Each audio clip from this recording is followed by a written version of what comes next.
Ampere circuital law, ये हमारे Gauss's law की तरह है लेकिन मैग्नेटिक फील्ड और करंट की यहाँ पर बात होती है। तो देखो यहाँ पर हम बात करते हैं कि हमारे पास close integral of B dot D L, magnetic field vector D L भी vector is equal to mu naught into I enclosed.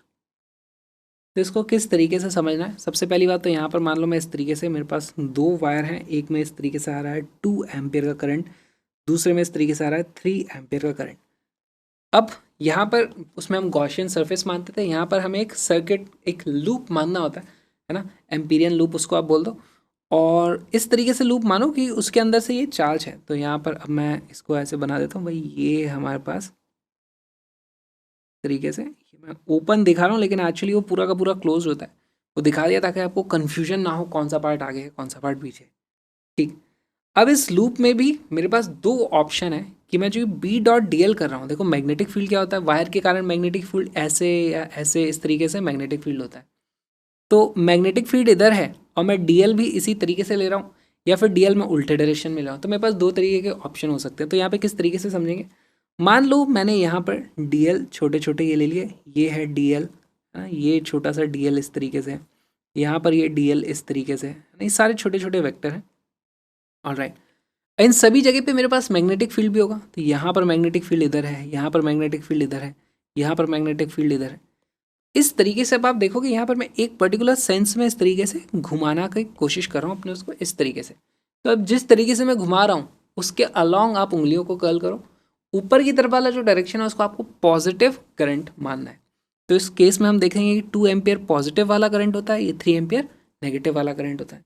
तो इस पर्टिकुलर केस में मेरे पास इंटीग्रल बी डी एल की जो वैल्यू आ जाती है वो आ जाएगी 2 माइनस 3 म्यू नॉट, है ना, इस तरीके से आ जाता है माइनस म्यू नॉट हमारे पास आ जाता है B dot D L for the given case.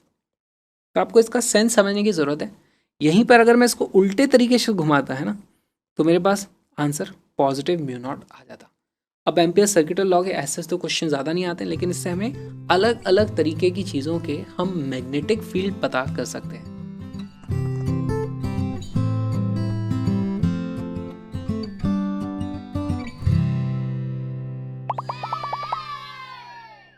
मान लो हमारे पास इनफाइनाइटली लॉन्ग जो वायर है, इसका हम मैग्नेटिक फील्ड पता करना चाहते हैं एम्पियर सर्किटल लॉ से। कैसे पता करेंगे, सबसे पहले तो फील्ड लेने की कोशिश करो किस डायरेक्शन में हमारे पास होने वाला है मैग्नेटिक फील्ड। तो अगर इससे मैं आर डिस्टेंस की दूरी पर जाऊँ, है ना, ये मेरा आर डिस्टेंस है, इसमें सभी जगह पे मेरे पास जो मैग्नेटिक फील्ड होगा, ऊपर की तरफ वायर जा रहा है ऐसे घूमता हुआ कुछ मैग्नेटिक फील्ड होगा। जैसे मैं यहाँ पे बना सकता हूँ, तो इस तरीके से मेरे पास बी आएगा, यहाँ पर इस तरीके से बी आएगा, यहाँ पर इधर भी आएगा, यहाँ पर इधर भी आएगा, सारे के सारे इस तरीके से मैं बी बना सकता हूँ। ऑल राइट, अच्छा और एक चीज़ देखो, सिमेट्री से मुझे पता है अगर सब आर डिस्टेंस पे तो सबका मैग्नीट्यूड सेम रहने वाला है और सारे के सारे आर से परपेंडिकुलर होंगे, है ना, इस तरीके से। तो यहाँ पर सारे के सारे बी पता चल गए मुझे, और सब जगह पे मैं छोटे छोटे डी एल एलिमेंट ले सकता हूँ। जैसे यहाँ पर डी आर एलिमेंट इस तरीके से आ रहा है, डी एल ही बोलो इसको, डी एल, ये मेरा डी एल है, मैं इस तरीके से घुमा रहा हूँ। मेरे पास यहाँ पर करंट है आई, इस तरीके से। अब मैं एम्पियर सर्किटल लॉ के हिसाब से लिख सकता हूँ integral B dot D L is equal to mu naught times I enclose, है ना। यहाँ पर सेंस क्या बन रहा है, ये इस तरीके से सर्किट घुमा रहा हूँ मैं अपना सर्किट, एम्पीरियन लूप को ऐसे घुमा रहा हूँ, तो ऊपर की तरफ वाले करंट को मैं पॉजिटिव मानूंगा। ठीक, अब यहाँ पर बी सबके लिए सेम है, बी ऐसे बाहर आ जाएगा और इंटीग्रल डी एल करोगे तो उसकी वैल्यू क्या हो जाएगी, इस पूरी लेंथ के लिए वो वाली वैल्यू आ जाएगी into 2 pi R is equal to mu naught I. यहाँ से बी की वैल्यू कितनी आ जाती है, mu naught I upon 2 pi R. तो यही फॉर्मूला तो हमें पहले से पता था वायर के कारण। बस इस तरीके से हमें एम्पियर सर्किटल लॉ का यूज़ करके अलग अलग केसेस में हम आंसर निकाल सकते हैं।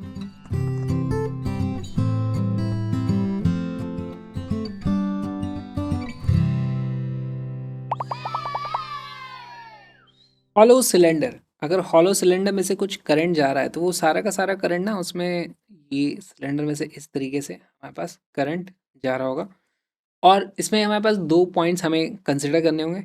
एक होगा जो इसके अंदर होगा, एक होगा जो इसके बाहर होगा, है ना। ये बहुत ही पतला सा है, यहाँ पे मैंने थोड़ी थिकनेस इसकी फिर भी दिखा दी है। तो यहाँ पर हमारे पास आर अगर लेस देन कैपिटल आर हो जाएगा तो देखो सिमेट्री से मेरे पास जो भी मैग्नेटिक फील्ड होता, अब मैग्नेटिक फील्ड के इस तरीके से लूप ही बनते हैं, तो मैग्नेटिक फील्ड इनटू मैं 2 पाई आर करता है यहाँ पर, लेकिन यहाँ पर आई एनक्लोज तो उसमें ज़ीरो है ना, तो यहाँ पर I enclose is equal to zero है, इसका मतलब बी की वैल्यू ज़ीरो यहाँ पर आने वाली है। ठीक, अगर मेरे पास आर की वैल्यू कैपिटल आर से ज़्यादा है, मैं कहीं बाहर के पॉइंट पर यहाँ पर आ चुका हूँ, है ना, इस पॉइंट पर आ गया हूँ, तो यहाँ पर देखो मैं किस तरीके से, इस तरीके से इसको घुमाऊंगा, अपना एम्पीरियन लूप मैं कुछ ऐसा बनाऊंगा, ये मेरा एम्पीरियन लूप बनेगा, और इसके अलोंग मैं बी डॉट डी एल करूँगा। तो यहाँ पर देखो मेरे पास integral of B dot D L, उसकी जो वैल्यू आ जाएगी वो आ जाएगी mu naught into I enclose. अगर इसमें पूरा का पूरा करंट आई जा रहा था, तो आई एनक्लोज कितना है, आई के ही बराबर है। तो यहाँ पर बी सब जगह सेम होने के कारण ये close integral of D L बन जाएगा म्यू नॉट आई के बराबर। अगेन इसकी वैल्यू आ जाएगी बी, टोटल इस लेंथ के अक्रॉस डी एल की वैल्यू कितनी आ जाएगी, 2 pi R equal to mu naught I. तो यहाँ से अगेन हमें वैल्यू मिलती है B is equal to mu naught I upon 2 pi R. ये एग्जैक्टली वैसे ही हो गया जैसे हमारे पास यहाँ पर एक पतला सा वायर रखा होता है, उससे अगर मैं आर डिस्टेंस की दूरी पे होता तो हमारे को जो मैग्नेटिक फील्ड मिलता अभी भी वही मिल रहा है, सेम एज वायर। मैं यहाँ पे लिख दूंगा same as wire.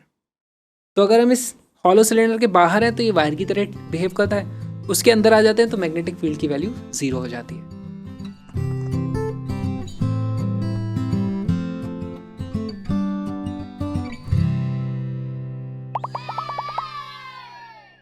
Magnetic field due to solid cylinder, again यहाँ पर देखो हमारे पास ऐसा बोला जाएगा कि हमारे पास सॉलिड सिलेंडर में आई करंट है जो कि इसके एरिया में यूनिफॉर्मली डिस्ट्रीब्यूटेड है इस तरीके से। ऑलराइट, अब यहाँ पे हमें कुछ चीज़ें समझनी पड़ेगी कि पहली बात तो अगर मैं इसके कोई बाहर वाले पॉइंट पे जाऊँ तो ये मेरे लिए इसी तरीके से बिहेव करता है जैसे वो एक थिन वायर हो। मैं यहाँ पर लिख सकता हूँ R more than capital R, हमारे पास जो वैल्यू आएगी मैग्नेटिक फील्ड की वो आ जाती है mu naught I upon 2 pi R, same as wire. ठीक, दूसरा केस हमें लेना पड़ेगा जब R is less than small R आ जाएगा। तो अब इस केस में आपको क्या करना पड़ेगा, देखो फिर ध्यान से देखना, यहाँ पर हमें एक एम्पीरियन लूप अज्यूम करना पड़ेगा। तो ये मैंने एक एम्पीरियन लूप इस तरीके से अज्यूम कर लिया, ये बन गया हमारा एम्पीरियन लूप इस तरीके से।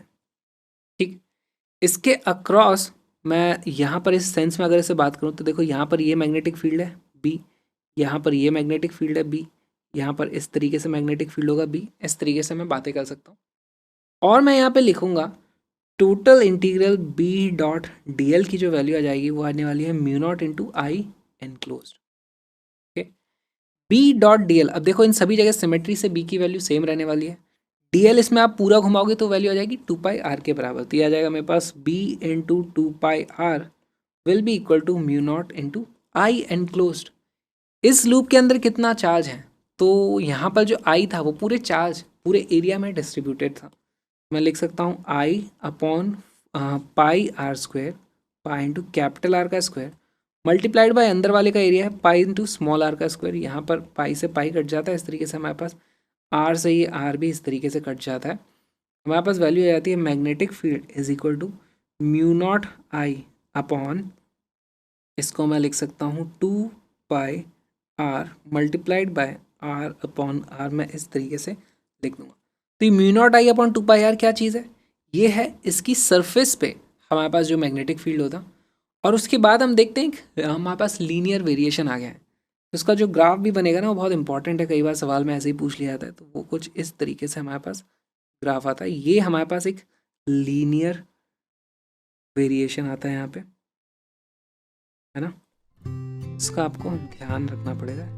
और इस पे बेस सवाल भी पूछे जा सकते हैं directly.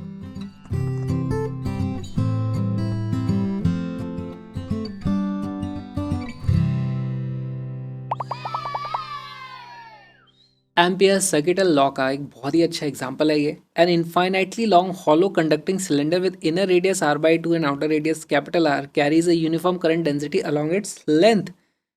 The magnitude of magnetic field B as a function of radial distance R from the axis is best represented by, तो हमारे पास कुछ ग्राफ्स हैं।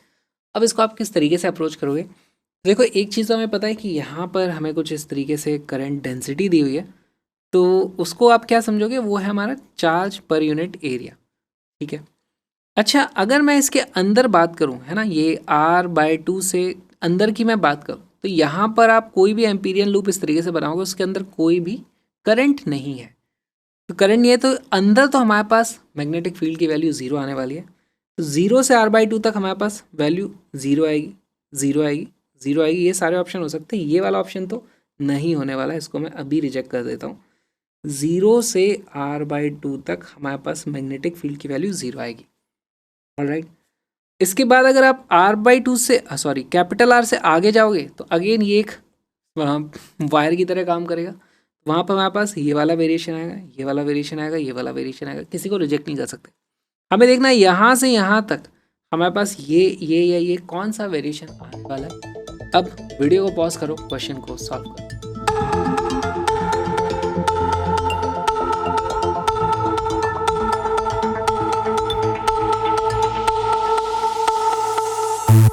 इसका करेक्ट आंसर है डी।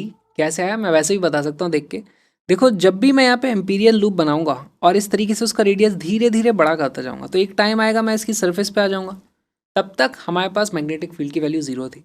सरफेस से जैसे ही मैं थोड़ा सा इस तरीके से और बड़ा लूप करूंगा, तो मेरे पास कुछ मैग्नेटिक फील्ड आएगा, और जो आई एनक्लोज था वो अचानक से नहीं बढ़ा है, ज़ीरो से धीरे से उसकी वैल्यू थोड़ी सी बढ़ेगी। तो हमारे पास मैग्नेटिक फील्ड भी ज़ीरो से ही बढ़ेगा कुछ, है ना। तो यहाँ पे सडन जंप है, यहाँ पे भी सडन जंप है, इसमें सडन जंप नहीं है। तो इसको देखते ही मुझे पता चल रहा है, पहली बात तो क्वालिटेटिव एनालिसिस से ही मैंने आंसर निकाल लिया, मेरे पास आंसर डी आने वाला है। अब इसको सॉल्व करने की कोशिश करते हैं। हम यहाँ पे एक एम्पीरियन लूप बनाएंगे। ये बन गया हमारे पास लूप इस तरीके से, है ना। और इसके अलोंग मेरे पास जो मैग्नेटिक फील्ड है लेट से वो इस तरीके से आता है, बी बी बी, ये है। मैं लगा दूंगा integral B.dl is equal to mu naught into I enclose. B into D L को इंटीग्रेट करो इस तरीके से, वो कितना आ जाएगा, 2πr, है ना, 2πr is equal to mu naught into I enclose. कितना हो जाएगा हमारे पास यहाँ पर जो इसका एरिया एनक्लोज है multiplied by charge density. Area enclose की वैल्यू आ जाएगी pi into R square minus R divided by 2 का होल स्क्वायर, इस तरीके से। हाँ, और साथ में मल्टीप्लाई करना पड़ेगा मुझे जो भी चार्ज इसकी करंट डेंसिटी है जे से। यहाँ पर मैं देखता हूँ हमारे पास मैग्नेटिक फील्ड का जो फॉर्मूला आता है वो आता है म्यू नॉट, यहाँ पर एक पाई से पाई इस तरीके से कट जाएगा, mu naught J upon 2r R square minus R/2 का होल स्क्वायर। इस तरीके से हमारे पास फॉर्मूला आता है, जहाँ पर R की वैल्यू हमारी लेस देन कैपिटल R है और मोर देन R/2 है। तो इसमें R की वैल्यू आप R/2 रखो, जस्ट R/2 से थोड़ा सा पहले होगा, है ना। तो इसकी वैल्यू यहाँ पे R/2 होगी, तो ये ज़ीरो हो जाने वाला है हमारे पास, इसलिए आंसर हमारे पास डी ही आने वाला है। इस तरीके से आप इसको देख सकते हो। ये जो छोटा सा वीडियो आपने देखा एक्चुअली एक छोटा सा पार्ट है एक बहुत ही छोटे से क्रैश कोर्स का। इस क्रैश कोर्स में हमने 40 दिन में सारे के सारे टॉपिक्स को कवर किया है। बहुत सारे इंपॉर्टेंट कॉन्सेप्चुअल सवाल और सारे के सारे प्रीवियस ईयर क्वेश्चन जो ज़रूरी हैं आपकी तैयारी के लिए, सब ढूंढ करके मैं ले आया हूँ। सिर्फ एक कोर्स है, आपको उसको फॉलो करना है। 2-2 घंटे की क्लासेस हैं, ईजिली फॉलो कर सकते हो 40 दिन में। तो कहाँ मिलेगा वो course, link is in the description. साथ में कलरफुल नोट्स की PDF जो कि एक्चुअली फ्री है, हर क्लास के नोट्स की PDF फ्री है, उसको डाउनलोड कर सकते हो, उससे भी आप प्रैक्टिस कर सकते हो। तो ज़रूर उसे चेक करो। साथ में मेरे व्लॉगिंग चैनल को भी देख लेना। और अब हम मिलेंगे अगले वीडियो में।